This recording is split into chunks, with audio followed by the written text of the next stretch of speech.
The film which you are about to see is an account of the tragedy which befell 5 friends on a sunny afternoon.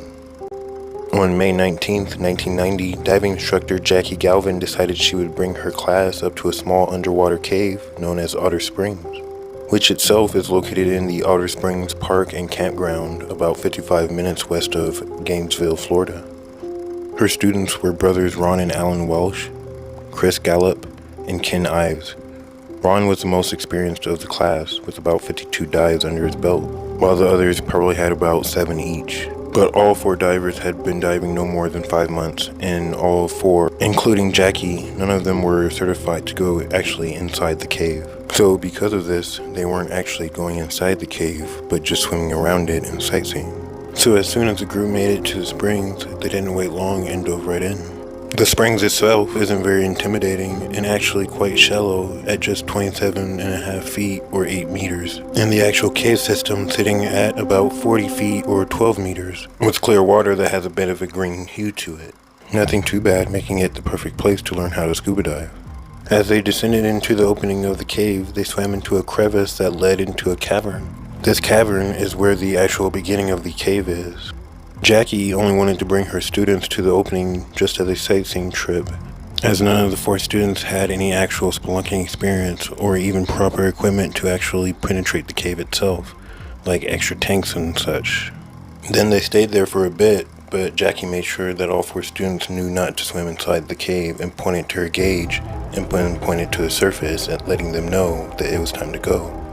She then swam to the surface, but as she got there, she noticed that none of her students were following her, most likely because they all thought to themselves that she was just resurfacing to get more air, and that her gauge was running low, so they all decided to stay behind. As Jackie realized this though, she began to panic a little, thinking that her students were going to go inside the cave, and that it might be too late to actually grab them before something terrible happened. Not too worried though, she climbed out of the springs, thinking that they would come out shortly, and waited for them.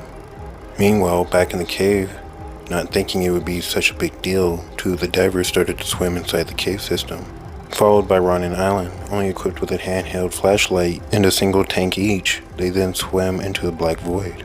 As they were swimming deeper and deeper inside, it was almost mesmerizing, searching in this new dark frontier. They just couldn't help themselves, going further and further in. As they were swimming, Ron stopped to look at his gauge, but as he did this, he noticed it was getting darker and cloudier around him. Before he realized it, he couldn't even see his friends in front of him. As it turns out, their inexperience would be their doom. As they were swimming, they were kicking their flippers up and down like a normal scuba diver instead of side to side, like an experienced cave diver would.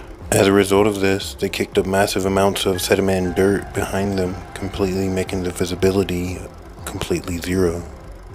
Then Ron remembers thinking to himself, "This is so bad, I can't even find the cave walls," all the while panicking and just trying to find any sign of light at all. Suddenly, he was lucky enough to find some overhead light, so without even thinking, he began swimming as fast as he possibly could. As he resurfaced though, it would hit him that his brother and his friends were still in the cave. Feeling helpless, both Ron and Jackie knew that there was nothing that they could do, as neither one of them was cave certified, nor had anything to even try to find them, like a guide rope, proper lights, or even enough oxygen tanks to even get back and forth. Just then, luckily, at a nearby campground, a man by the name of Bob Weeks was attending a company picnic and noticed Ron and Jackie were looking like they were in a panic by the springs and decided to walk over and see if everything was okay. After Jackie explained to him that they didn't have the proper equipment or certification to try for a rescue attempt, Bob then ran over to his friend at the picnic, who also happened to be cave diving certified, and who also had over 500 dives under his belt, a man by the name of Woody Jasper. He then told his other friends to call 911 while Woody raced to his truck where he already had his equipment on hand, which only was a godsend as the 3 students only had about an hour of air in each of their tanks, obviously meaning that they didn't have too much longer to live. And then just then, as Woody stepped into the springs getting ready to do his rescue attempt, the steady stream of bubbles that was coming up from the students suddenly stopped. As Woody descended down, he remembered thinking to himself, "In all my 11 years of diving, I've only made 4 rescue attempts, and in each of those attempts, I've come up with 4 dead bodies." So in other words, he wasn't the most optimistic person on their survival. Luckily though, Woody had been in this very cave about 10 years prior and remembered that there was a guide rope that could help him find the students as quickly as possible.